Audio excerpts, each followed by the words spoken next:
చుట్టును పెట్టుకుంది. ఒకే కాలనీకి చెందిన 7గురు మృత్యువాత పడ్డం, మరో 9 మంది అస్వస్థతకు గురికావడంతో ఆ కాలనీలో విషాదం అలుముకుంది. 7గురి మరణాలకు కారణం స్పిరిట్ అని కొందరు, విషప్రయోగం జరిగిందని మరికొందరు భావిస్తున్నారు. అసలు ఇంతకు ఏం జరిగిందో, ఆ డబ్బాలో ఏ ద్రవమో తెలుసుకోవడానికి అధికారులు ప్రయత్నిస్తున్నారు.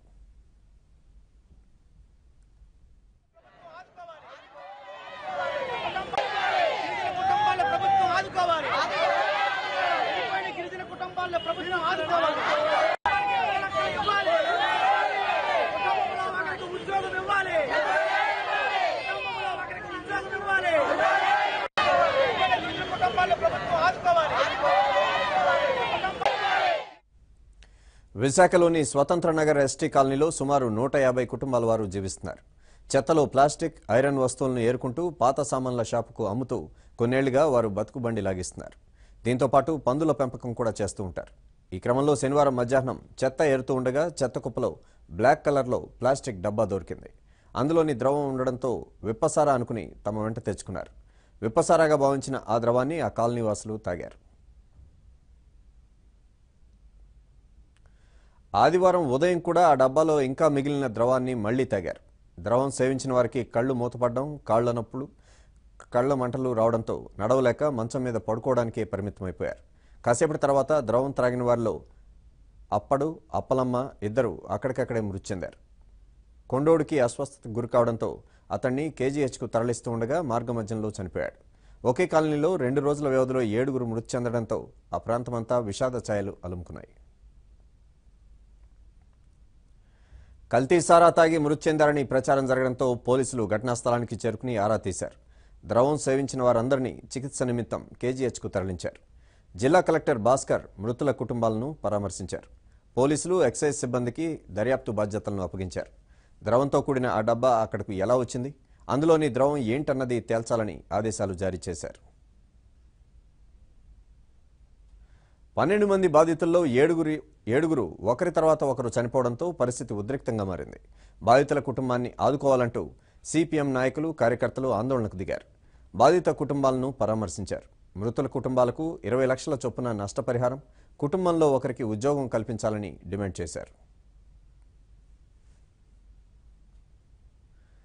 అటు సిపిఎం నేతలు ఆందోళన కొనసాగిస్తూ ఉండగానే కేజీహెచ్లో చికిత్స పొందుతున్న వారిలో మరొకరు చనిపోయారు. దీంతో మృతుల సంఖ్య 7కు చేరింది. ఆదివారం రోజు సాయంత్రం 2, రాత్రి 1, సోమవారం తెల్లవారుజామున 3, మధ్యాహ్నం సమయంలో 1 చనిపోయారని ఆసుపత్రి వైద్యులు తెలిపారు. మరోవైపు పోలీసులు 7గురి మరణాలకు కారణమైన ద్రవం ఏంటి అన్న దానిపై దృష్టి సారించారు. దాని డబ్బాను ల్యాబ్కు పంపారు. ఇదే అంశానికి సంబంధించిన మరింత సమాచారాన్ని విశాఖ కేజీహెచ్ నుంచి మా కరెస్పాండెంట్ సతీష్ లైవ్లో మరిన్ని వివరాలు అందిస్తారు. Satish, over to you.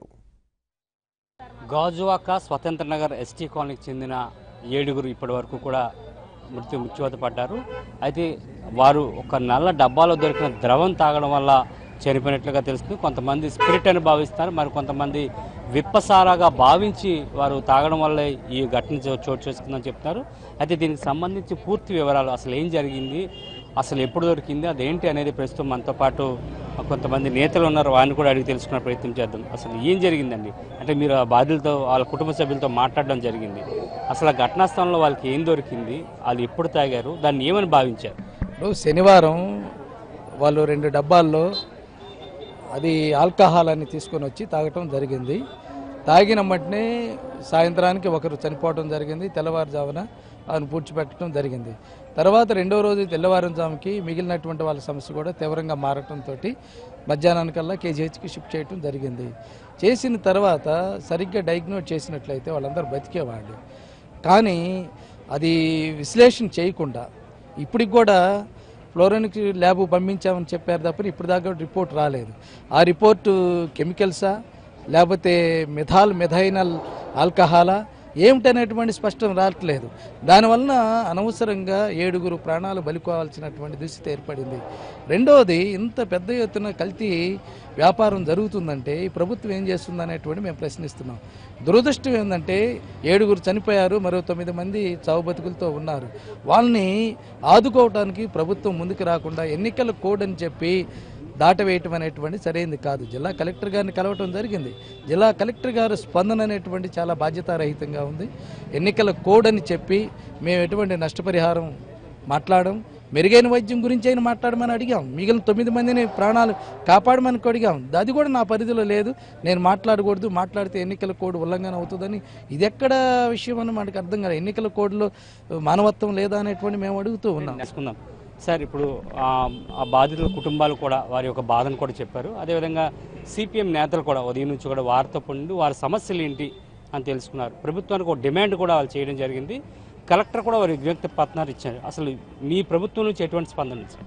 అదండి, ఇది జిల్లా కలెక్టర్ గారి దగ్గరికి వెళ్ళామండి. వెళ్తే ఇలాగ కాంపన్సేషన్ చనిపోయిన వాళ్ళకి ఇవ్వమని చెప్పేసి, అయితే మోడల్ కోడ్ ఆఫ్ కండక్ట్ ఉంది కనుక నేను మాట్లాడడానికి స్కోప్ లేదని చెప్పి వాళ్ళు చెప్పారండి.